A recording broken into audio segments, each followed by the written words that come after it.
మీ business ను 100 రెట్లు పెంచుకోవాలనుకుంటున్నారా? అయితే వి మీడియా ఏజెన్సీ మీకు సరైన పరిష్కారం. మేము అందిస్తున్న ప్రత్యేక సేవలు.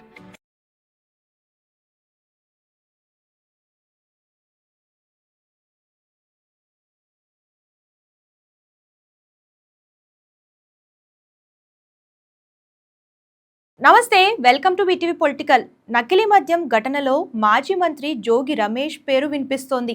ఈ కేసులో A1 నిందితుడు జనార్దన్ రావు విచారణలో పలు సంచలన విషయాలు వెలుగులోకి వచ్చాయి. A1 నిందితుడు జనార్దన్ రావును అరెస్ట్ చేసిన ఎక్సైజ్ పోలీసులు రహస్యమైన ప్రాంతంలో విచారించారు.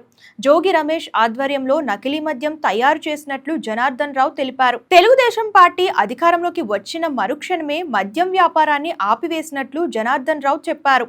ఈ ఏప్రిల్ నెలలో తనకు జోగి రమేష్ ఫోన్ చేశారని, నకిలీ మద్యం తయారు చేయాలని చెప్పినట్లు విచారణలో జనార్దన్ రావు వెల్లడించారు.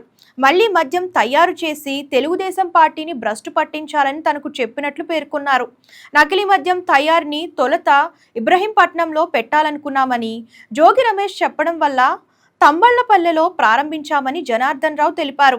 ఇప్పటికే ఈ కేసు రాష్ట్ర వ్యాప్తంగా పెను సంచలనం కలిగించింది.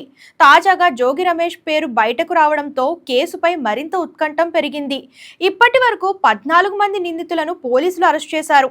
అయితే ఈ కేసుపై సిట్ను ఏర్పాటు చేస్తూ ప్రభుత్వం ఉత్తర్వులు జారీ చేసింది. దీంతో సిట్ అధికారులు మరింత లోతుగా విచారిస్తున్నారు. ఈ నేపథ్యంలో జోగి రమేష్ పేరు బయటకు రావడంతో ఆయన అనుచరులలో అలజడి రేగినట్లు తెలుస్తోంది. ఇందుకీ మీకేమనిపిస్తుందో కామెంట్ రూపంలో తెలియజేయండి. ఈ వీడియో కనుక నచ్చితే లైక్ చేయండి, షేర్ చేయండి. మరిన్ని లేటెస్ట్ వీడియోస్ కోసం మన ఛానల్ ఫాలో అవుతుండండి. సబ్స్క్రైబ్ చేయడం మర్చిపోకండి. ధన్యవాదాలు.